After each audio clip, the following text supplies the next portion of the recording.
राष्ट्रीय लोक जनशक्ति पार्टी पशुपति पारस गुट के कार्यकर्ता सम्मेलन में शनिवार को पूर्व केंद्रीय मंत्री पशुपति कुमार पारस और पूर्व सांसद प्रिंस राज ने मंच से जमकर हुंकार भरी। जहां एक और कार्यकर्ताओं ने अपने नेताओं का गर्मजोशी से स्वागत किया, वहीं दूसरी ओर प्रिंस राज ने अपने संबोधन और संवाददाता सम्मेलन के दौरान न सिर्फ चिराग पासवान पर जमकर निशाना साधा बल्कि मुख्यमंत्री नीतीश कुमार, भाजपा और केंद्र सरकार पर भी तीखा प्रहार किया। पूर्व सांसद प्रिंस राज ने अपने संबोधन में चिराग पासवान को निशाने पर लेते हुए कहा कि वे अपने घर के अंदर के झगड़ों को मीडिया के जरिए दिखावा बनाकर राजनीतिक लाभ लेना चाह रहे हैं।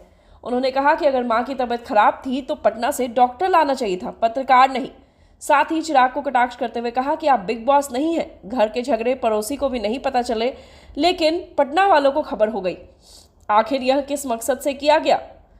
प्रिंस ने इसे स्पष्ट तौर पर राजनीतिक साजिश बताया और याद दिलाया कि ऐसा ही षड्यंत्र 2020 के चुनाव के पहले भी रचा गया था। उन्होंने इसे दुर्भाग्यपूर्ण और दुखद बताते हुए कहा कि वर्षों बाद भी वही नाटक दोहराया जा रहा है। पत्रकारों से बातचीत में प्रिंस राज ने मुख्यमंत्री नीतीश कुमार पर सीधा हमला करते हुए उन्हें बीमारू मुख्यमंत्री करार दिया।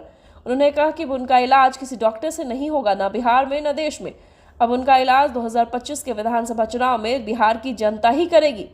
प्रिंस राज ने स्पष्ट किया कि फिलहाल उनकी पार्टी का गठबंधन बिहार की जनता के साथ है। उन्होंने नीतीश सरकार को दलित और अल्पसंख्यक विरोधी करार देते हुए कहा कि इस सरकार को सिर्फ अपनी कुर्सी से मतलब है, आम लोगों से नहीं।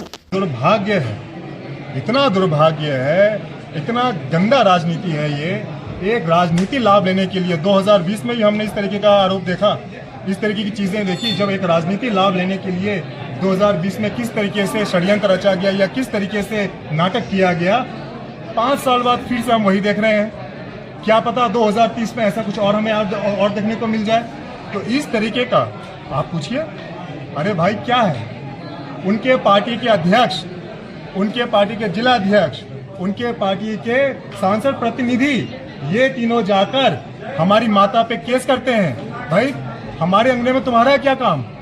ये जब घर का मामला है, इनके पार्टी के लोग आकर थाने में जाकर एक महिला के ऊपर केस करते हैं, तो आप बताइए राजनीतिक लाभ कौन लेना चाह रहा है? ये बहुत ही शर्मनाक है। हमारे पिताजी ने जिस तरीके से घर को एक करके रखा, इनको क्या पता जो घर तोड़ने वाले हैं, इनको क्या पता? और इसका जवाब ये जो सोच रहे हैं इस साल के चुनाव में इस चीज का फायदा उठा लेंगे, जनता इसको खास जवाब देगी। और आप जाइए गाँव, हम आपसे कहते हैं, पत्रकार साथियों से कहते हैं, आप गाँव जाइए, हमारे सरबंदी गाँव जाइए और वहाँ एक एक निवासी से, एक गाँव के लोगों से आप लीजिए। घर में झगड़ा हुआ पड़ोसी को पता नहीं है, लेकिन पटना के लोगों को पता चल गया कि भाई घर में झगड़ा हुआ है। अगर माँ का तबीयत खराब था तो आप डॉक्टर को लेके आते पटना से, पत्रकार साथियों को लेके नहीं आते। इससे साफ जाहिर होता है कि आपकी मंशा क्या है और आप क्या करना चाह रहे हैं। लेकिन यहाँ की जनता मूर्ख नहीं है। इलाज भी एक लोकल हॉस्पिटल से करवाया गया। अरे झोला छाप डॉक्टर ने किया है उनका इलाज। आप जब तबीयत खराब थी, आप जब पटना से मीडिया साथियों को ला सकते हैं, तो पटना से आप डॉक्टर को भी ला सकते हैं। आप जब यहाँ आए तो आप यहाँ लेके चले जाते हैं पटना में।